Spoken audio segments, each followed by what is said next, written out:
Disclaimer: ang impormasyon na ibinibigay sa platapormang ito ay para lamang sa layunin ng edukasyon.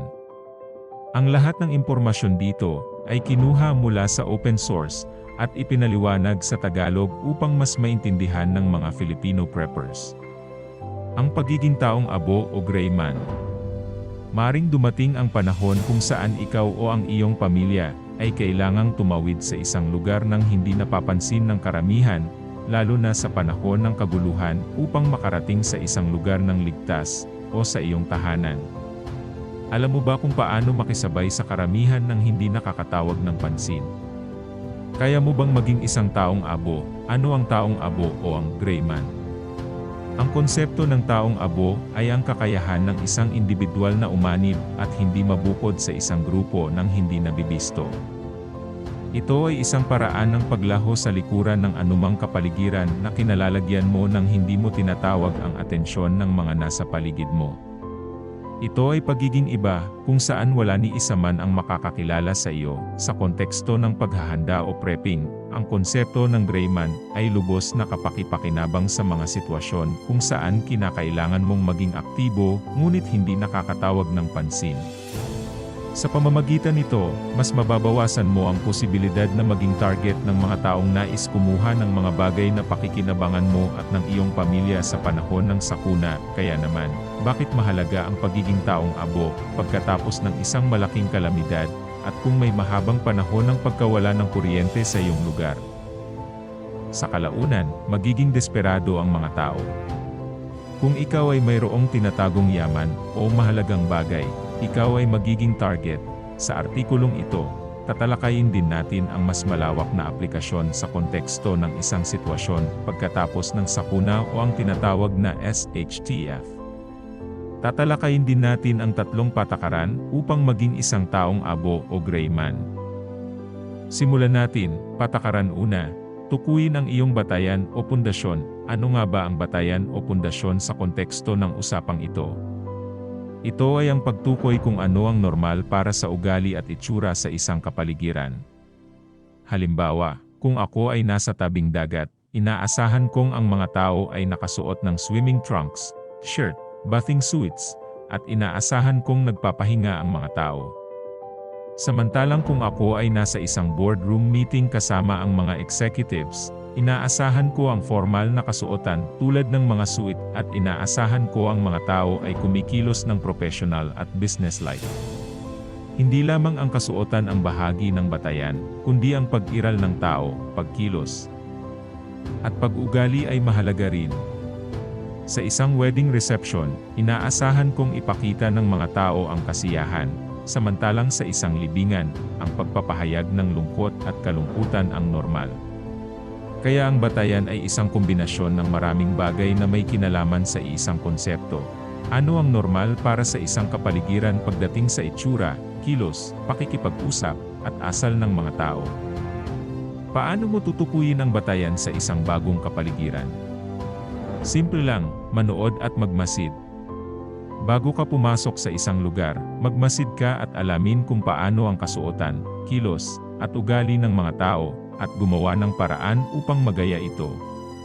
Ang layunin mo ay maiwasang kumilos o magmukhang labas sa karaniwan. Isipin mo kung dumating ka sa isang formal na okasyon na para bang kakatapos mo lang magtrabaho sa iyong sasakyan. Mapapansin ka agad at ikaw ang magiging sentro ng atensyon. Pagdating sa konsepto ng taong abo, ang layunin ay maiwasang maging sentro ng atensyon. Patakarang pangalawa, iwasan ang paglikha ng stimulo. Ang stimulo ay anumang bagay na nagbibigay daan sa isang reaksyon kapag nakakita sa iyo ang isang tao na maaaring magbigay ng impresyon sa kanila. Ano ang ibig sabihin nito? Kung ikaw ay nasa isang mataong lugar at mayroon kang dala o ginagawa na nakakapansin, nililikha mo ang isang stimulo. Binuksan mo ang isipan ng taong iyon na pansinin ang isang bagay sa iyo na labas sa karaniwan, sa biolohikal na antas. Paano nangyayari ito? Ang isang bahagi ng iyong utak ay tinatawag na RES, o Reticular Activating System. Ang RES ay ang portal kung saan halos lahat ng impormasyon ay pumapasok sa utak. Ito ang sistema ng utak na sumasala ng mga di kinakailangang impormasyon.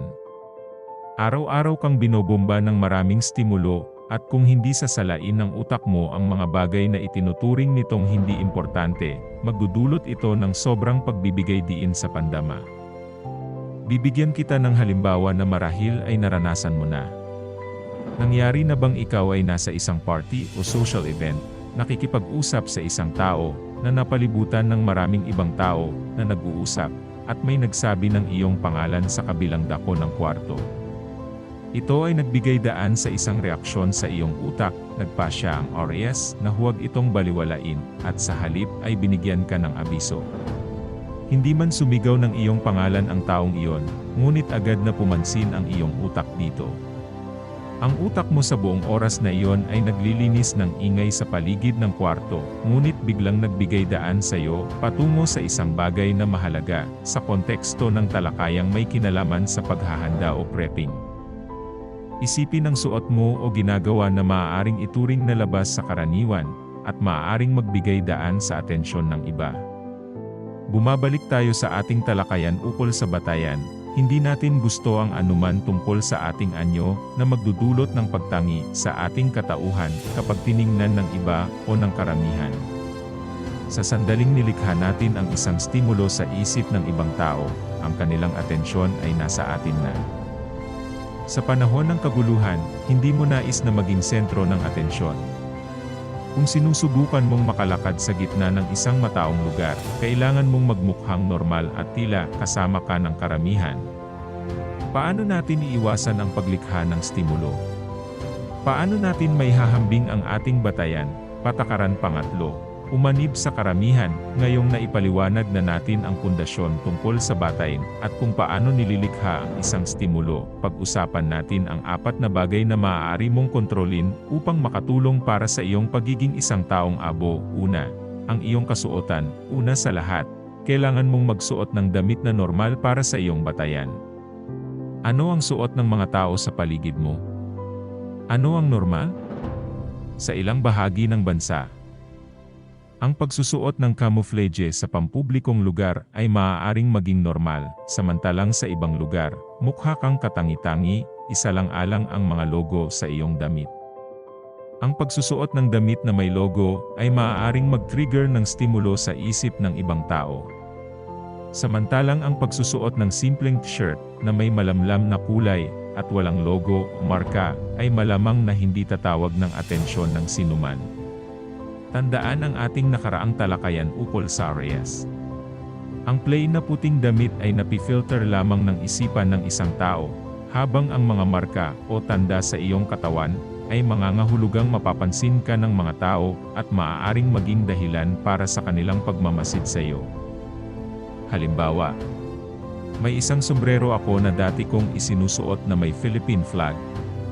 Ako ay naroon sa isang party ng kaibigan, at may lalaking lumapit agad at nagsimula ng isang usapan. Kapag isinusuot ko ito, madalas akong tinatanong kung ako ba ay sundalo.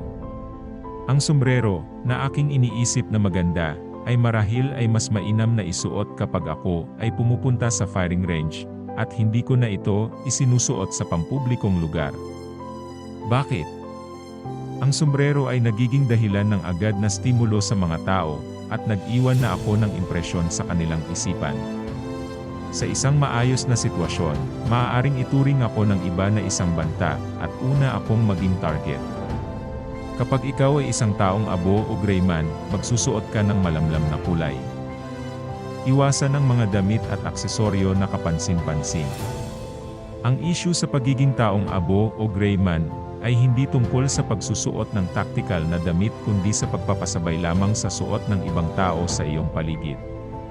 Kung hindi mo nais na mapansin ka, iwasan ang pagsusuot ng damit na hindi angkop sa batayan na maaaring maging sanhi ng stimulo sa isipan ng iba. Pangalawa, pagtingin sa mata, iwasan ito kung maaari. Kapag nagkaroon ka ng mata-matahan o eye contact sa isang tao, agad mo itong magiging dahilan para sa stimulo sa isipan ng taong iyon.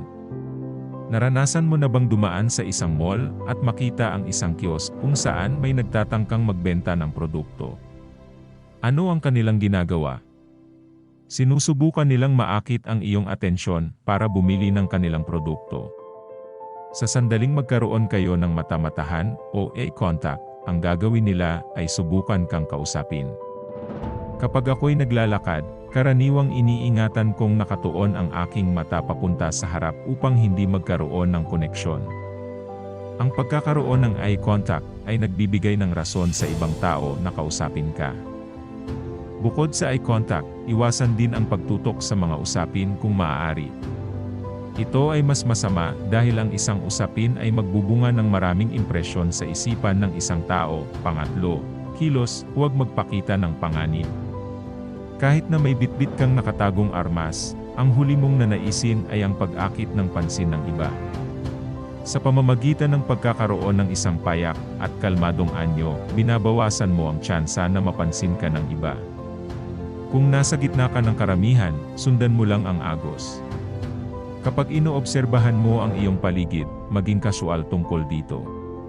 Sa halip na sa pamamagitan ng pag-ikot ng iyong ulo at mata habang iniskan ang isang kwarto, gamitin mo ang isang prop tulad ng pagbabasa ng newspaper o pagtingin sa iyong telepono.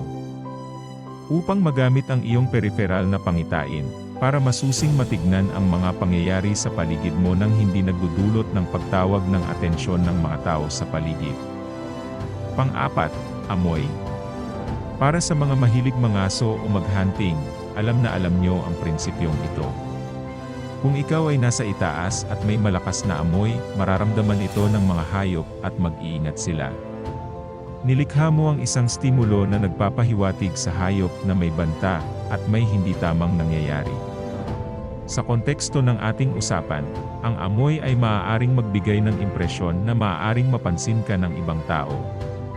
Alam mo na ang aking ibig sabihin dito, kaya, ano ang mga aplikasyon ng pagiging taong abo o gray man sa senaryo, bago mangyari ang isang sakuna o SHTF, bagamat mayroong iba't ibang sitwasyon ang isang sakuna, katulad ng pagkawala ng kuryente, bagyo, at iba pa, sa artikulong ito. Napag-usapan natin ang tungkol sa pagiging isang taong abo o gray man. Paano mo nagagamit ang pagiging gray man sa iyong pang-araw-araw na buhay? Mas mabuti kung mas kaunting impormasyon ang ibinibigay mo sa iyong mga kapitbahay tungkol sa iyong mga paghahanda o prepping. Maliit man o malaki ang pagbibigay ng impormasyon, maaaring magsimula silang mag-ipon ng kaalaman tungkol sa kung anuman ang nasasabi mo sa kanila. Ang pagiging isang taong abo sa iyong mga kapitbahay ay hindi kinakailangang hindi kanila napapansin, kundi huwag magbigay ng stimulo na nagbibigay sa kanila ng ideya na marahil ikaw ay may mga paghahanda. Kapag ang mga bagay ay naging masama o may nangyaring kalamidad sa iyong lugar, maaalala nila na ikaw ang taong may taktikal na hitsura ng damit, naglalagay ng baril sa kanyang sasakyan papunta sa firing range, at may mga sticker sa kanyang sasakyan, katulad ng baby on board. Ikaw ang taong marahil may mga kagamitan na kailangan nila para mabuhay. Sa layuning ito, sinadya kong wala akong anumang sticker sa aking mga sasakyan. Hindi ko nais na magbigay ng stimulo sa isipan ng ibang tao. Nais ko lamang maging isa pang karaniwang kapitbahay, tandaan ang sinasabi nila tungkol sa unang impresyon. Palaging tatandaan ng mga tao ang unang impresyon na iyon.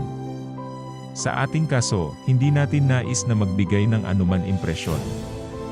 Nais lang natin na maging bahagi ng katahimikan sa likod ng eksena, dahil sinusubukan mong sumanib at magmukhang hindi banta. Hindi ibig sabihin ito na wala kang mga kagamitan at kasanayan na kinakailangan upang ipagtanggol ang iyong sarili o ang iyong pamilya kung kinakailangan. Nagmumukha ka lang na ganoon. Manatiling matalim, bagaman maaaring magmukha kang tila nawawala sa iyong isipan. Sa loob mo'y ina-analyze mo kung ano ang nagaganap sa paligid mo at ang iyong kaisipan ay nasa ayos. Bagaman maaaring maging makalimutan ka, hindi ka dapat baliwalain. Ikaw ang taong abo, ikaw ang gray man.